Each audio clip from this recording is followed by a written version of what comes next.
그래서 29절까지 우리 한 절씩 교도하도록 하겠습니다. 로마서 2장 17절에서 29절. 제가 17절 말씀 먼저 읽겠습니다. 유대인이라 불리는 내가 율법을 의지하며 하나님을 자랑하며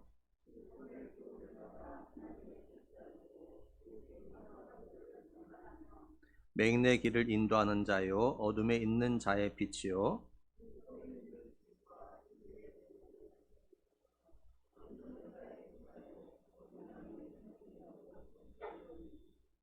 그러면 다른 사람을 가르치는 내가 내 자신은 가르치지 아니하느냐? 도둑질하지 말라 선포하는 내가 도둑질하느냐?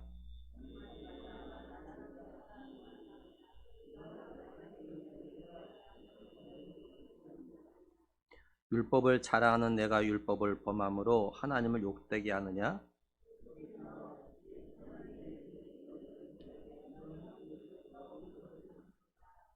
내가 율법을 행하면 할례가 유익하나 만일 율법을 범하면 내 할례는 무할례가 되느니라.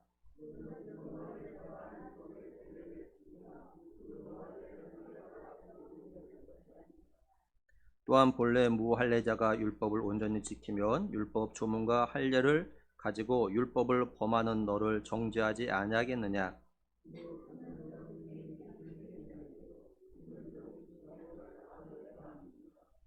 우리 같이 봅니다.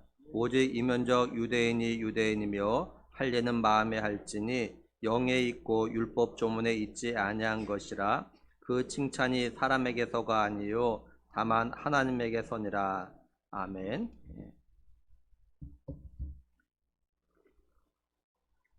바울이요, 율법이 있는 자는 율법으로 심판을 받고 율법이 없는 자는 본성 양심에 의해서 심판을 받는다, 이런 이야기를 했습니다.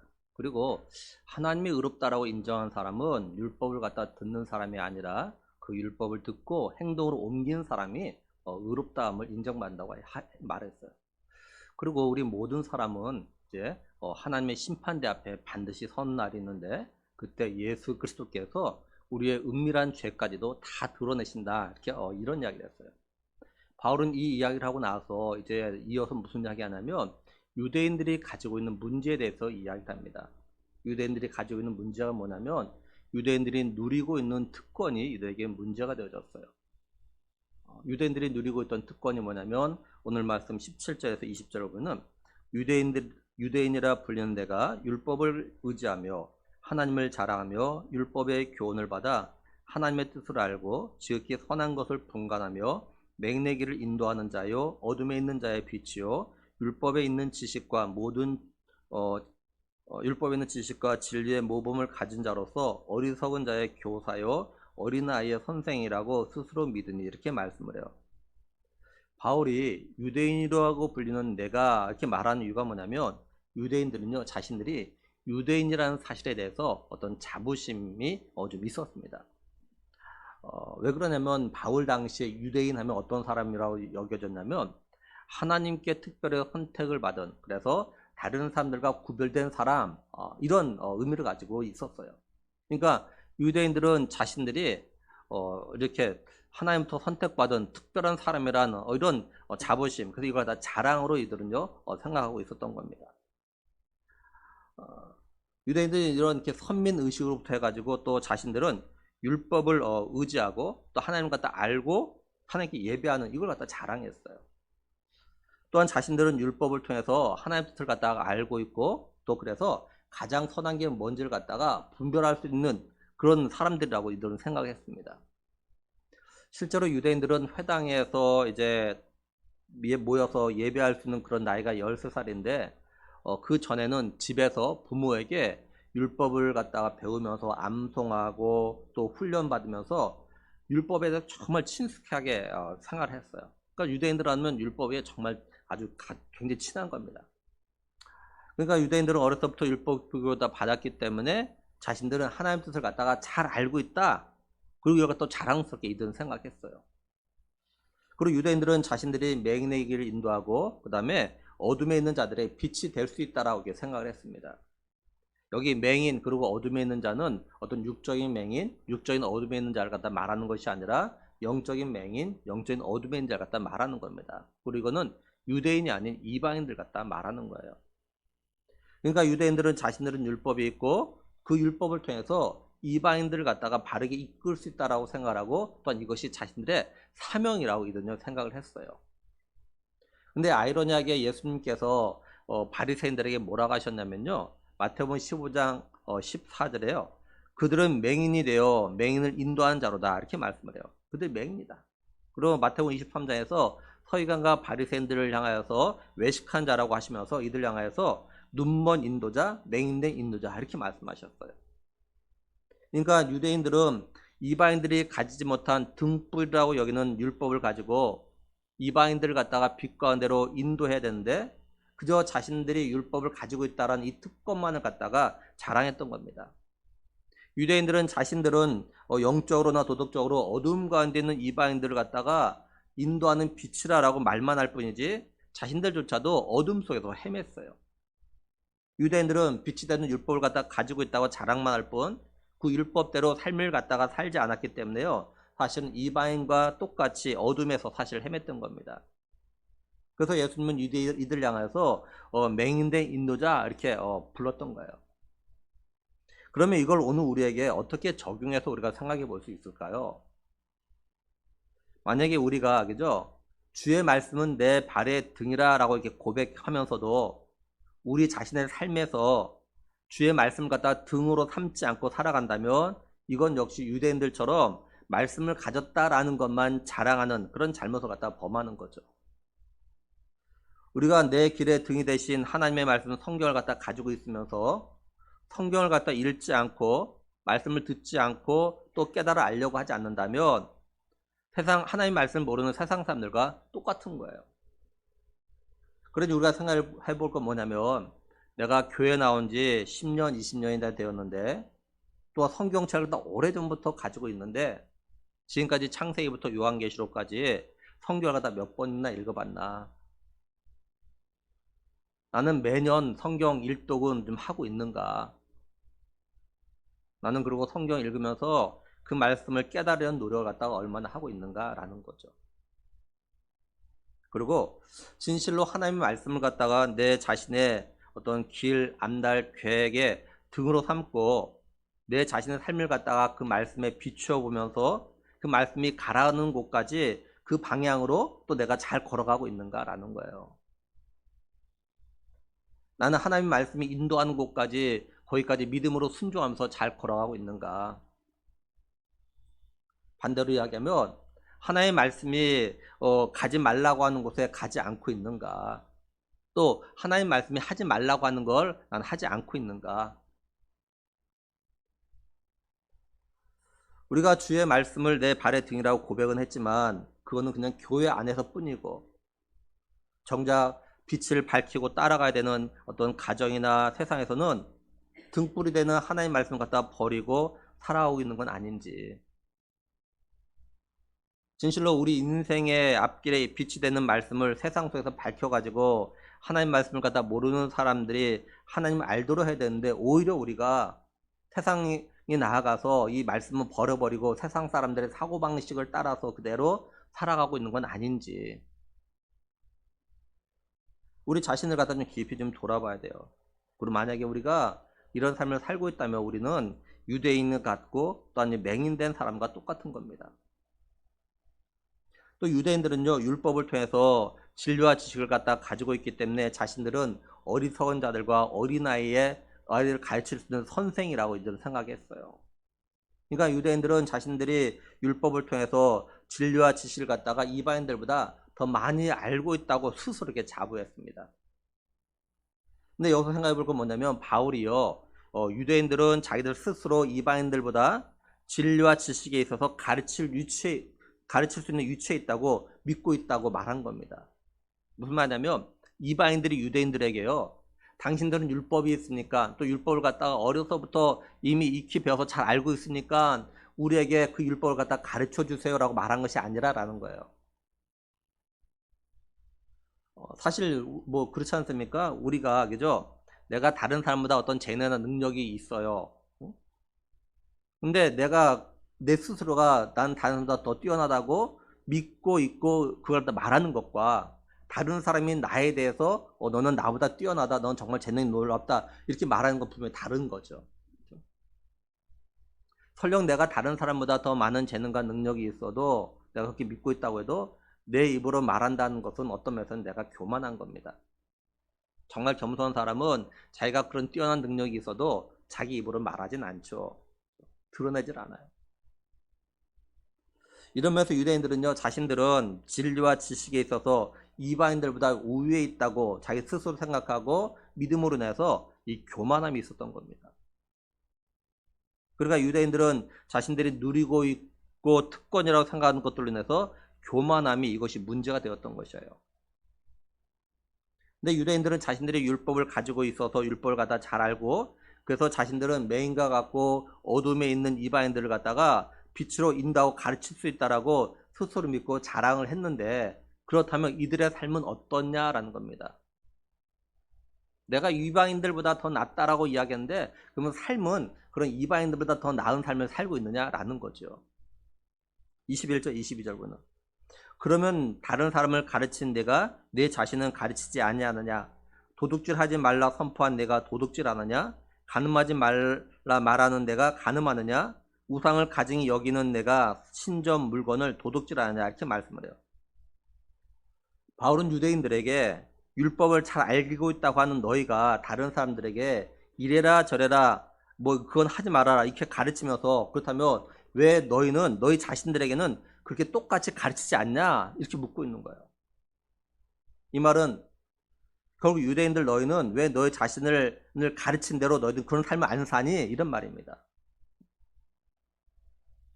한 예로 마태복음 23장에 보면 예수님께서 예수님을 따르는 무리들과 제자들에게요 이제 뭐라고 하셨냐면, 마태복음 23장 2절에 4절을 보면 서기관들과 바리새인들이 모세의 자리에 앉았으니 그러므로 무엇이든지 그들이 말하는 바는 행하고 지키되 그들이 하는 행위는 본받지 말라. 그들은 말만 하고 행하지 아니하며 또 무거운 짐을 묶어 사람의 어깨에 쥐우되 자기는 이것을 한 손가락으로도 움직이려 하지 아니하며 이렇게 말씀을 해요. 많은 유대인들, 특히 누군가에게 율법을 연구하고 가르치는 바리새인과 서기관들은, 그죠? 유대인들에게 하나님의 선민은 어떻게 삶을 살아야 하는지 잘 가르쳤어요.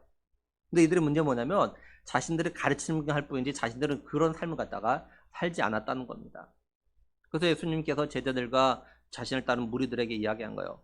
바리새인과 서기관들이 말한 건 다 옳다. 그러니까 그거는 그대로 따라 해라. 근데 바리새인과 서기관들의 행동은 따라하지 말아라. 저들은 저렇게 말만 할 뿐이지 그런 삶을 살지 않는 거, 이건 절대 따라하지 마. 이렇게 말씀하신 거예요. 바울도 예수님처럼 지금 유대인들에게 지금 같은 말을 하고 있는 거예요. 그러면서 유대인들이 율법을 가르침하고 자신들은 하지 않는 것들이 뭔지 예를 들어서 지금 이야기하는 거죠. 이렇게 예를 드는 거는 어느 한두 명만 한두 유대인만 그런 것이 아니라 많은 유대인들이, 대다수 유대인들이 이런 잘못들을 갖다, 이런 율법을 갖다 범하고 있기 때문에 누구나 알 수 있는 이 예를 갖다 든 겁니다. 그것이 뭐냐면 첫 번째로 도둑질 하지 말라고 선포한 내가 도둑질하냐 이렇게 말해요. 여기 선포하다는 말은 이렇게 설교하다, 발표하다, 공개적으로 선언하다 이런 뜻을 갖다 가지고 있어요. 이 도둑질 하지 말라는 건 10계명의 제8계명에 나오는 거예요. 유대인들은 어려서부터 부모로부터 율법 교육을 받았습니다. 그러니까 모세 율법, 그러니까 이 10계명도 분명히 이들은 어렸을 때부터 교육을 받았어요. 부모는 율법을 가르치면서 남의 것을 도둑질하지 말아라 이거 갖다 분명히 가르쳤다고요. 근데 이 부모들이 자녀들의 집에서 그렇게 가르쳐 놓고 자신들이 도둑질을 갖다 한다는 겁니다. 여기서 도둑질을 하지 말라는 것은 단순히 다른 사람의 것을 갖다 훔치는 거 이것만 갖다 말하는 건 아니에요. 상거래에서 부당한 이익을 취하거나 폭리를 취하는 거 이걸 다 포함하는 겁니다. 우리가 알다시피 유대인들은요 돈 버는데 재주가 있는 사람들이에요. 돈을 잘 모으고 돈을 잘 이렇게 법니다. 근데 이런 과정에 보면은 유대인들이 일반적으로 인색하답니다. 그리고 다른 사람의 것을 갖다 잘 떼먹는 데입니다. 그래서 유대인과 어떤 상거래할 때, 계약할 때는요 정신 바짝 차리지 않으면은 많이 손해를 보나 봐요. 그러니까 유대인들이 도둑질 하지 말라고 하면서 이들은요, 일상의 삶 가운데서 이런 도둑질에 하는 행동이 많았던 거예요. 다음은 뭐라고 하냐면, 가늠하지 말라고 말하는 내가 가늠하냐, 이렇게 말을 해요. 이 가늠하지 말라는 건 십계명에서 제7계명이죠. 매튜얼리 주석가가 무슨 이야기 하냐면, 유대 율법 학자들 가운데는 이 7계명을 갖다 범하는 사람들이 생각보다 많다, 이렇게 이야기합니다. 그리고 이스라엘에 키부츠라는 농장이 있어요. 우리나라 젊은이들도 지금도 보니까 키부츠가 가지고 일하면서 여러 가지를 갖다 배우는 그런 것을 가고 있더라고요. 근데 우리나라의 젊은이들이 이 키부츠 농장에서 일하면서 이렇게 굉장히 놀랬던 것 가운데 하나가 뭐라냐면, 유대인들이 이 무절제한 성생활을, 이거에 대해서 논란됩니다. 그러니까 한국 사람들보다 이 유대인들이 이렇게 성생활에 무절제, 그러니까 쉽게 말해서 요즘 말한 대로 간음을 많이 한다는 거예요. 그러니까 유대인들이 이 7계명을 갖다 잘 어겨요. 그러니까 결국 유대인들은 자신들이 율법을 가지고 있고 율법을 갖다 잘한다고 하면서 자랑하면서 율법을 갖다 이렇게 어겼던 거죠. 다음으로 하는 말이 뭐냐면, 우상을 가증히 여기는 내가 신전 물건은 도둑질 아니냐, 이렇게 말씀을 해요. 초대 교회사나 그다음에 유대인의 교훈주에 보면요, 유대인들이 이방인의 우상을 갖다가 훔치는 건 죄가 아니다, 이렇게 가르친답니다. 그래서 유대인들 가운데는 이방의 우상들 갖다가 훔쳐가가지고 이방인들에게 파는 사람들이 좀 있었대요. 뭐 종종 많았던 것 같아요. 그러니까 이런 말 하는 거겠죠, 그죠? 그러니까 유대인들은 이 우상 숭배를 멸시하고 가증하면서 우상 갖다 훔쳐가지고 이방인에게 막 대파하는. 그래서 사도행전 19장 37절 보면요, 신전의 물건은 도둑질하지도 아니하였고 우리 여신을 비방하지도 아니한 이 사람들을 너희가 붙잡아 왔으니, 이렇게 말씀을 해요. 이건 바울이 에베소서 복음을 전하니까 아데미 신상을 갖다 팔아서 파는 이 장사꾼들이 위기를 맞았습니다. 장사가 잘 안 되는 거예요. 그래서 막 소동을 일으킵니다. 그런 가운데서 바울과 함께 다니던 이제 가이오와 아리스다고를 갖다 붙잡아 연극장으로 끌고 왔어요. 이걸 본 알렉산더가 에베소 사람들에게 이 말을 갖다 했던 겁니다. 이 사람들은 신전의 물건을 다 도둑질하는 사람들이 아니다, 이렇게 이야기한 거야, 쉽게 말하면. 그러니까 당시에 신전의 물건을 도둑질하는 사람이 있었다는 거죠. 그래서 23절에 율법을 자랑하는 내가 율법을 범함으로 하나님 욕되게 하느냐, 이렇게 말씀하고 있어요.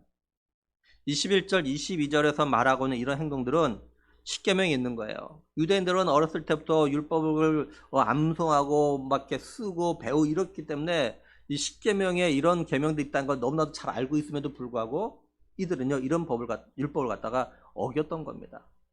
한두 명만 어긴 것이 아니라 많은 유대인들이 이런 걸 갖다 어기니까 바울이 이걸 갖다 예를 들어서 이야기하는 거예요. 이걸 오늘 우리에게 어떻게 우리가 적용해서 생각해 볼 수 있을까요? 오늘 나는 나 자신을 갖다 가르치고 있는가라는 거예요. 무슨 말이냐면, 내가 누군가에게 이래라 저래라 말하고 있다면 그럼 나 자신에게도 이래라 저래라 이렇게 말하고 있냐라는 거예요. 다시 말하면, 내가 누군가에게 이래라 저래라 말한 걸 갖다가 나 자신이 그걸 갖다가 이래라 저래라 하고 있냐는 겁니다. 예를 들면 자녀들에게 부모들이 너 공부해라 이렇게 말한다면 그럼 부모는 공부하고 있냐는 거죠. 물론 부모가 아이들과 하는 똑같은 공부는 하지 않겠지만 우리 예수 믿는 성도들은 뭐 해야 됩니까? 성경 공부해야 되잖아요. 그렇죠? 부모가 아이들에게 공부하라 해놓고 자신은 자기가 해야 될 공부를 안 한다. 그러면 안 되잖아요. 또 자녀에게 좀 부모 말 좀 들어라 라고 말한다면, 그렇다면 나는 내 부모의 말에 얼마나 순종하는가 라는 겁니다. 그리고 교회에서 목회자가 권면하는 말에 얼마나 순종하는지. 이번에 임직자 교육할 때 제가요, 그 순종이란 책 가지고 좀 교육하려고 책을 다 사라고 했어요. 제가 그 책을 두 번째 읽으면서 제 자신과 돌아왔습니다. 나는 순종을 얼마나 잘하고 있는가. 순종하라고 하면서 나는 얼마나 순종하고 있는가. 저를 돌아봤어요. 그래서 그 책 가지고 임직자 교육을 하려고 합니다.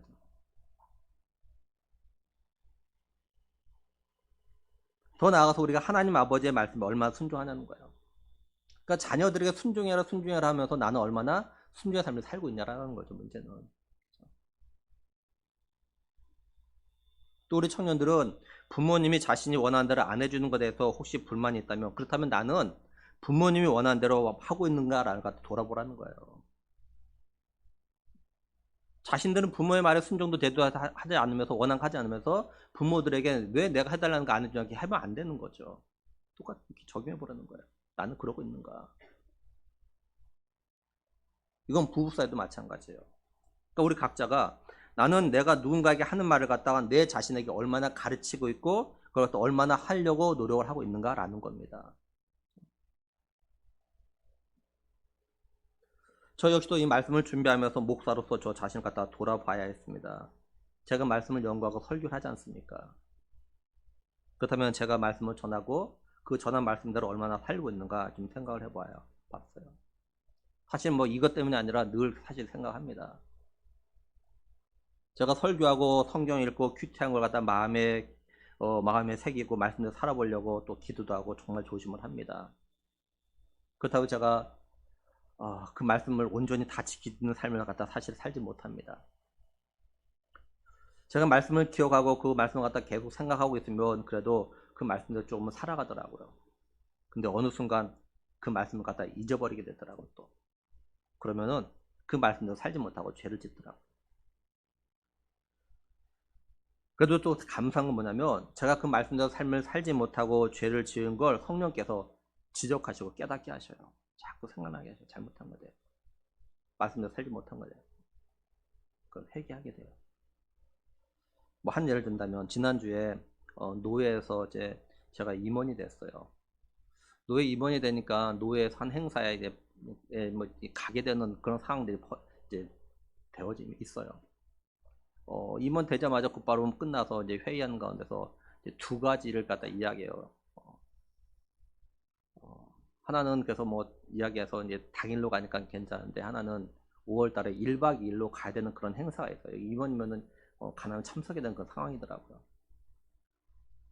그 참석 여부를 갖다 묻는데 제가 처음에는 어떤 핑계를 대면서 그걸 변명하면서 그것 때문에 갈 수 없다고 이렇게 이야기했어요. 근데 계속 성령께서 저에게 자꾸 저의 그 문제에 대해서 지적을 하셔요. 왜냐면 그건 거짓말이었기 때문에 그래요. 무슨 말이냐면 제가 가고 싶으면 얼마든지 갈 수 있어요. 근데 제가 가기 싫으니까 참석하고 싶지 않으니까 제가 그럴듯한 변명과 핑계를 대면서 못 가겠다고 했던 거예요. 그러니까 성령이 자꾸 지적하셔요. 그래서 회개하고 제가 그 다음날 당일만 참석하겠다고 이렇게 이야기했어요. 제가 목사로서 말씀을 전하고 그 말씀대로 살아보려고 하지만 사실 말씀을 잊는 순간 그 말씀대로 삶을 살지 못하고 죄를 짓더라고요. 근데 분명한 거는 그래도 살아보려고 사실 저 노력합니다. 부단히 노력해요.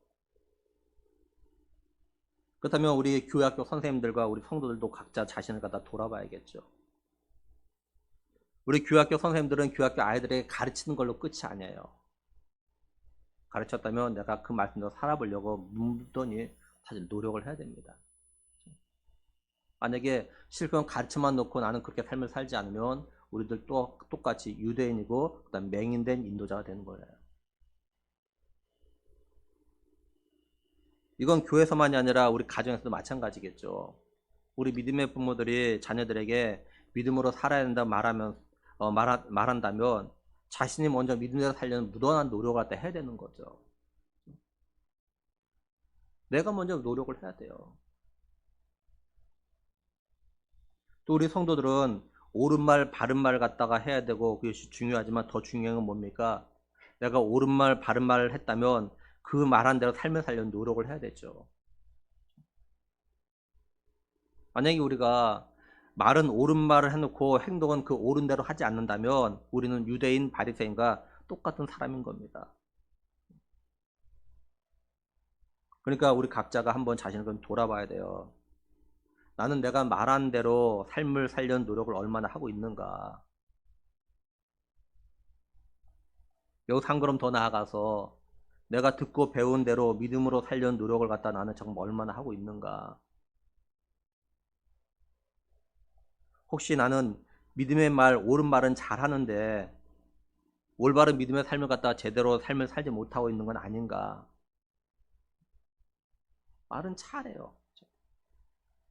근데 그 옳은 대로 삶을 살지 않아. 우리가 이걸 갖다 고치지 않으면 어떻게 될까요? 바울은 유대인들이 이런 삶을 갖다 살게 됨으로 인해서 어떤 일이 생긴다고 이야기하냐면 24절에 기록된 바와 같이 하나님의 이름이 너희 때문에 이방인 중에서 모독을 받는다 이렇게 말씀을 해요. 당시 이방인들은요 유대인들을 갖다가 마치 하나님과 동일한 인격을 가진 거룩한 사람으로 생각하게 됩니다. 그렇다고 해서 유대인들이 정말로 거룩하고 구별된 삶을 갖다 살았기 때문이 아니에요. 이 유대인들이 어떻게 하냐면 이방인들이 뭔가 잘못하면은 하나님 주신 그 율법책을 가지고 이것이 잘못이고 이슈 문제로 자꾸 지적질한 거예요. 그걸 보면서 이방인들은 유대인들 보고 야 대단한 사람들이다. 마치 그렇게 지적질하니까 자기는 유대인들 그게 삶을 사는 거라고 이제 생각했던 거겠죠. 그러니까 유대인들 참 대단한 사람들이다. 또 유대인들에게 율법을 주신 그 하나님도 참 대단한 분이다 이렇게 생각을 했던 거예요. 근데 유대인들이 그죠? 자신들에게 율법을 주신 그 하나님을 자랑하고 율법을 갖다 자랑만 할 뿐이었던 거예요. 그러니까 이방인들은 유대인들이 죄를 범하면 잘못하면은 그냥 그 잘못하고 죄를 범한 유대인 그 한 사람에게만 국한해서 이야기하는 것이 아니라 그들이 율법을 가지고 자랑했던 하나님과 같이 동일시했던 거예요. 그러니까 이방인들은 유대인들이 뭘 잘못하고 죄를 지었으면은 그 죄를 짓고 잘못한 유대인들을 갖다 이야기하고 모독하면서 그들만이 아니라 그들의 율법을 주신 하나님도 같이 모독을 했던 거예요. 욕을 했던 거예요. 이건 오늘날도 마찬가지죠. 제가 지난 금요일 날 인터넷 모 신문에서 이런 머리 기사를 갖다 봤어요. 명품 백 걸친 독실한 집사님 강남 교회 신도들 500억 뜯긴 사연 이런 머리 기사 떴어요. 혹시 보신 분나 모르겠습니다. 그 기사 내용을 조금 읽어드리면 서울 강남구 역삼동 유명 교회 신모 집사는 독실하기로 이름난 신자였다. 2000년부터 교회 나온 신 씨는 매일 새벽 기도를 거르지 않았고 온갖 봉사활동도 도맡았다. 그러면서 신도들의 신망을 얻었다. 근데 이 사람의 직업이 뭐였냐면 대부업자였어요. 그러니까 이 사람들은 이 신 집사라는 사람은 그 교회에서 강남 쪽에서 얼마나 부자들 많습니까? 여기서 20여 년 동안 열심히 해가지고 교인들에게 인정을 받았어요. 겉으로. 근데 이 사람이 그 성도들에게 고수익 보장한다면서 투자하게 만들었다는 거죠. 근데 이게 다 사기였던 겁니다. 이런 뉴스가 나오면 교회 다니는 모든 사람들이 마치 사기꾼처럼 돼버리고 세상 사람들은 교회 가면 큰일 나는 것처럼 생각하고 또 교회 다니는 사람들 가운데도 이런 걸 보면서 믿음을 버리거나 열심을 갖다 하지 않는 그런 사람들이 늘어나는 거죠. 한마디로 하나님에 대해서 부정적인 생각을 갖다가 가지게 만들어요. 이처럼 우리 성도 때문에 하나님의 이름이 세상 사람들에게 모독을 받을 수 있어요. 우리가 세상 사람들에게 전도하고 하나님에 대해서 이야기하고 또 교회에 대해서 말하고 믿음에 대해서 말하고 예수님과 구원에 대해서 말하면서 그들이 우리의 삶을 볼 때 정말 하나님 말씀대로 빛과 소금의 삶을 갖다 제대로 삶을 살지 못하면 우리만 욕먹는 것이 아니라 하나님도 함께 욕먹는 거예요. 마치 이런 거예요. 많은 사람들 어떠냐면 아이가 잘못하면 그 아이만 뭐라고 하는 것이 아니라 부모가 자녀를 갖다 어떻게 교육시켰길래 어떻게 가르쳤길래 저러냐 이렇게 말도 합니다. 똑같은 거예요. 우리 성도들이 입으로 하나님의 은혜를 갖다 말하면서 삶의 모습 가운데서 은혜 받은 성도다운 삶이 없다면 그건 하나님을 갖다가 욕되게 만드는 겁니다. 특히 저와 같은 목회자 직분자들은 더 조심해야 돼요. 외람되지만 제가 한 가지 마음에 결심한 것이 하나가 있어요. 뭐냐면 앞으로 교회에서 뭔가를 할 때 예수님 믿는 사람에게 안 시킨다는 거예요. 자기가 교회 다닌다는 사람한테 절대 교회를 안 맡기로 제가 마음 먹었어요. 교회 다닌다는 사람이 더 잘할 줄 알았는데 더 잘 못해요. 실망만 해요.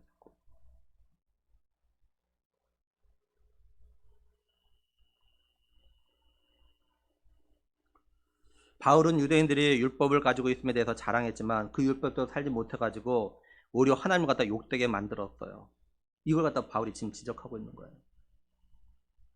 바울은 이어서 유대인들이 율법의 다른 자랑거리를 삼고 있는 것이 있는데 그 뭐냐면 할례입니다. 할례에 대한 이야기다.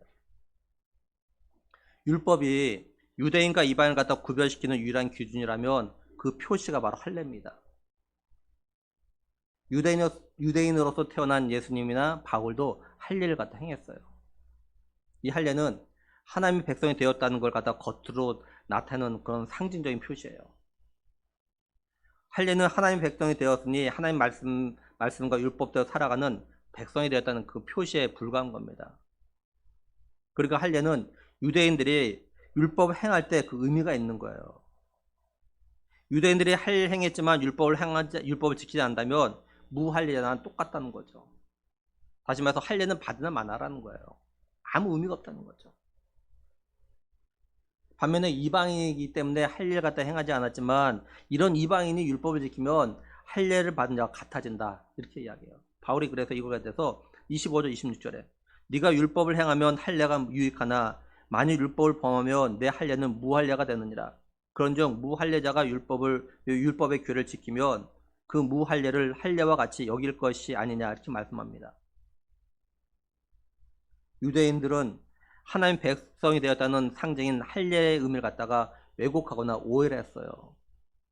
유대인들은요, 할례 자체가 의의 조건, 하나님의 백성이 되는 조건, 구원의 조건이 되는 것으로 오해했습니다. 그래서요, 유대인 랍비 메나켐이 이런 말을 했답니다. 할례를 받은 자는 아무도 지옥을 볼 자가 없다. 또 미드라시 틀림은 하나님이 아브라함에게 맹세하여 말씀하기를 할례 받은 자는 아무도 지옥에 가지 아니하라 하셨다. 이렇게 말했답니다. 그러니까 쉽게 말해서 유대인들은요, 할례를 행하기만 하면 무조건 구원받는다, 절대 지옥 가지 않는다 이렇게 가르쳤다는 거예요. 그래서 유대인들에게 있어서요, 어떤 것보다도 이 할례 의식이 굉장히 중요하게 여겨졌습니다. 유대인들이 이런 할례를 갖다 오늘 우리에게 적용하면 세례라고 할 수 있어요. 구약의 할례는 신약의 세례의 그림자와 같은 거예요. 따라서 오늘 우리들이 받는 세례도요, 믿음으로 거듭난 자에게 주는 외적인 표시였죠. 그러니까 진실로 믿음으로 거듭났다라는 삶의 내용이 없다면 사실 세례는 아무 의미가 없는 거예요. 그래서 제가 언제부턴가 세례 받으라고 강조하진 않습니다. 강요하진 않아요. 받고 싶으면 받으라고, 자기가 믿음으로. 세례를 받는다는 것 그 자체가 우리의 구원과 관련된 건 아니에요. 일단 좀 이따 말씀드리겠지만. 그래서 갈라디아서 6장 15절 보면 할례나 무할례가 아무것도 아니로되 오직 새로 지으심을 받은 것만 중요하니라 이렇게 말씀하고 있는 거예요. 할례 무할례 이거 아무것도 아니다. 뭐가 중요하냐? 새로 지으심 받은 거, 새로 하시는 거. 이건 오늘에게 똑같은 거죠. 우리가 세례를 받는 것 사실 중요합니다. 근데 더 중요한 건 뭐냐면 우리의 믿음의 삶이에요. 습관적으로 교회 나와서 예배드리고 또 습관적으로 성경 읽고 기도하고 봉사해요. 교회 안에서는 정말 예수 믿는 사람다 보입니다. 겉으로 보면 진짜인지 가짜인지 구분이 안 될 정도. 성도라는 그런 모습은 있어요. 사인은 있어요. 근데 내용이 없는, 형식만 가득하는. 그 교회에서는 막 폼 잡고. 아까 말했던 그 강남의 어느 교회 그 집사님처럼. 그러니까 교회에서 보면 정말 신이사람처럼 막 보이는 거예요. 오늘 우리들이 스스로 돌아보면 생각해야 되는 건 뭐냐면 나는 예수 그리스도와 하나가 되었다는, 그리스도 예수 안에서 새로운 피조물이 되었다는 그런 세례라는 어떤 사인만 가지고 있는가? 나 세례 받았다는 이것만 가지고 있는가? 아니면 정말로 진실하게 그리스도 안에서 새로운 피조물이 되어가지고 그리스도와 하나 된 삶의 모습을 나에게는 있는가? 정말 예수 그리스도를 갖다가 나의 구원자로 고백한 대로 그런 삶을 살아가려는 노력을 갖다 내가 얼마나 하고 있는가라는 거예요. 디도서 2장 14절에 보면 그가 우리를 대신하여 자신을 주심은 모든 불법에서 우리를 속량하시고 우리를 깨끗하게 하사 선한 일을 열심히 하는 자기 백성이 되게 하려 하심이라 이렇게 말씀하죠.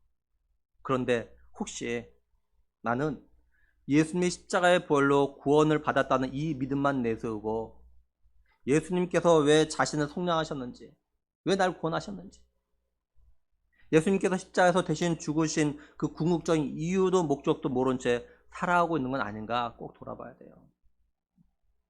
왜 날 위해서 죽으셨을까? 왜 날 갖다 택하셨을까? 한 번쯤 생각해 봐야 되잖아요. 왜?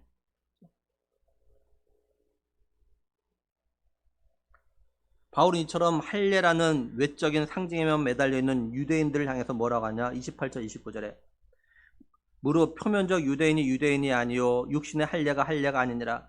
오직 이면적 유대인이 유대인이며 할례는 마음에 할지니 영에 있고 율법 조문에 있지 아니한 것이라 이렇게 말씀을 해요. 쉽게 말해서 겉모양이 유대인이라 해서 유대인이 아니라는 거죠. 유대인으로 태어났다고 해서 진짜 유대인이 아니라는 겁니다. 겉으로 할례를 했다고 해서 그게 진짜 하나님이 원하시는 할례가 아니라는 거예요. 유대인으로 태어났고 겉모양이 유대인이라고 겉으로 할례 표식을 가지고 있다고 해서 하나님이 말씀하시고 약속하신 구원을 갖다가 저절로 받는 것이 아니라라는 거예요. 진짜 하나님의 자녀가 되는 건 아니라는 거죠. 진정한 유대인, 하나님의 백성이 되고 자녀가 되는 건 마음에 진정한 변화가 있는 사람이어야 한다는 거죠. 성령에 의해서 마음의 할례를 받은 사람이 진정한 유대인, 하나님의 구원의 약속을 갖다 받은 사람이라는 거예요. 이건 바울이 처음 말하는 것이 아닙니다. 이게 신약에 와서 처음 이야기가 되는 것이 아니죠. 하나님께서는 이미 구약에서 말씀하셨던 겁니다. 신명기 10장 16절 보면 그러므로 너희는 마음의 할례를 행하고 다시 목을 곧게 하지 말라. 예레미야 4장 4절에도 유다인과 예루살렘 주민들아 너희는 스스로 할례를 행하여 너희 마음의 가죽을 베고 나 여호와께 속하라. 이렇게 말씀해요. 마음. 이제 말씀을 마무리하면 유대인들은요 여러 가지 특권을 가지고 있었지만 오히려 그것이 문제가 되었습니다. 그래서 하나님의 이름을 갖다가 이방인들에게 모독받게 만든 그런 일을 갖다 했어요. 율법을 행하지 않고 할례 받은 건 아무런 의미가 없는 건데 유대인들은 할례 받았다는 그 자체만으로 만족하면서 그것이 자신에게 뭔가 특별한 의미가 있다고 생각합니다. 그것 때문에 구원받는다 이런 생각을 했어요. 하나님 인정하시는 유대인은요 마음에 할례 받은 유대인이라는 것 다 몰랐던 겁니다. 그렇다면 오늘 우리는 어떤가요? 오늘 우리는 영적 이스라엘 유대인이라고 할 수 있죠. 영적으로. 오늘 우리는 율법 대신에 하나님 말씀 성경을 갖다 가지고 있습니다. 우리는 할례 대신에 세례를 갖다 받았습니다. 근데 우리가 이것만 자랑하고 자부심을 갖다가 느끼며 살아가는 그런 그리스도인은 아니라는 거죠. 겉으로만 그리스도인으로 살아온 건 아닌가라는 거예요. 말만 그리스도 안에서 새로운 피조물이 되었다고 하고 삶의 모습은 여전히 옛사람처럼 살아가고 있는 건 아니냐라는 겁니다. 이런 삶을 살면서도 구원받은 하나님의 자녀고 백성이라고 생각하고 있는 건 아닌지요. 그리고 세례 받았기에 천국 간다고 착각하면서 제대로 된 믿음의 삶을 갖다가 살지 않고 있는 건 아닌가라는 겁니다. 우리가 알아야 되는 건요. 세례 받아서 천국 가는 것이 아닙니다. 예수님을 갖다 제대로 믿어야지. 다시 말해서 정말로 예수님께서 나의 죄를 대신해서 십자가 못 박혀 피 흘려 죽으신 걸 믿고 그 예수님을 갖다가 내 자신의 구원자로 영접해야 천국 가는 거죠. 우리가 세례 받을 때 진실로 예수님을 믿었다면 그 세례는 의미가 있고 천국에 갑니다. 그러나 형식적으로 대답하고 형식적으로 세례를 받았다면 그 세례는 아무런 의미가 있고 그걸로 천국 가는 것이 아니에요. 그래서 좀 아까 말씀드렸지만 저는 세례를 받으라고 언제부턴가 강권적으로 말하지 않습니다. 교회에서 세례 갖다가 행해야 되기 때문에 이야기하는 거고 세례 받는 건 본인이 믿음으로 받아야 돼요. 그냥 형식적으로 남들 다 받으니까 그건요 아무 의미가 없어요. 아무 의미 없다고요. 절대 그렇게 세례 받아가지고 천국 못 갑니다. 아 정말 내가 예수님 믿고 정말 하나님의 자녀답게 삶을 살아야겠다라는 그런 마음의 다짐이 있어야 그런 가지고 세례를 받아야 그 세례가 정말 의미가 있는 거죠.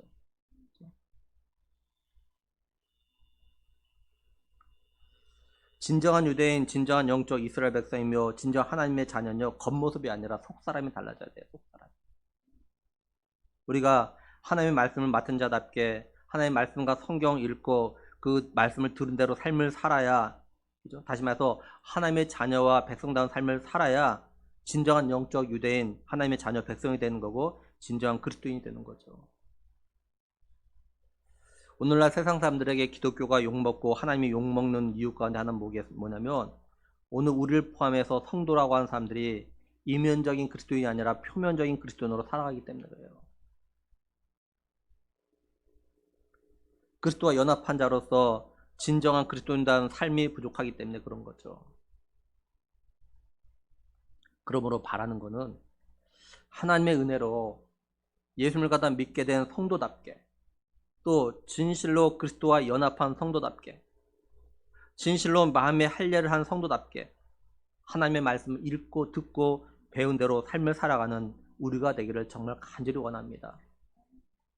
그래서 하나님과 예수 그리스도의 이름을 갖다가 높이고 드러내는, 하나님 인정하시며 칭찬하는 그리스도인들이 될 수 있기를, 우리의 죄를 대신해서 십자가에 죽으시고 부활하신, 우리에게 새 생명을 주신 예수 그리스도 이름으로 간절히 축원합니다. 우리 시간에 또 천국간 약도 같이 믿음으로 하도록 하겠습니다. 우리 천국간 약도 같이 읽습니다.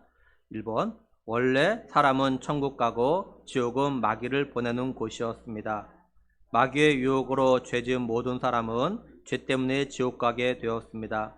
몸이 죽는 날 영혼은 이사 갑니다. 영원히 불타는 지옥, 영원히 행복한 천국, 두 곳 중에 어디로 가고 싶습니까? 예수님께서 나의 죄를 대신하여 죽으시고 다시 사심을 믿고 회개하면 용서받아 행복하고 건강하게 살다가 천국 갑니다. 우리 영적 기도도 믿음으로 합니다. 하나님, 저의 죄를 용서해 주세요. 저의 죄 때문에 십자가에 못 박혀 죽으시고 다시 사신 예수님의 피 공로로 저의 죄를 용서받고 천국 갈 것을 확실히 믿습니다. 예수님, 저의 마음속에 들어와 주세요. 예수님의 이름으로 기도드립니다. 아멘. 기도하겠습니다. 하나님, 참 감사합니다. 죄와 허물로 죽은 우리를 구원하시기 위하여서 예수님 이 땅에 보내셨고, 예수님께서 우리를 위해서 십자가에 못 박혀 피 흘려 죽으심으로 우리의 모든 죄를 갖다 사해 주신 하나님, 또 그 예수님을 갖다 나의 구원자로 믿고 영접할 수 있는 은혜를 주신 하나님, 그래서 하나님의 자녀, 하나님의 백성 되게 하신 하나님, 하나님, 우리가 이 은혜 꼭 기억할 수 있는 우리가 되게 하여 주시옵소서. 하나님, 우리가 정말로 예수 믿는 사람답게, 하나님의 자녀답게 좀 세상 사람들과 뭔가 좀 다른 구별된 삶, 하나님, 그런 삶을 통해서 하나님의 이름과 주님의 이름을 높이 드러낼 수 있는 그런 삶 살아가는 우리가 될 수 있길 간절히 원하옵고, 우리 주 예수 그리스도의 이름으로 기도드리옵나이다. 아멘. 우리 찬송가 436장 같이 드리겠습니다.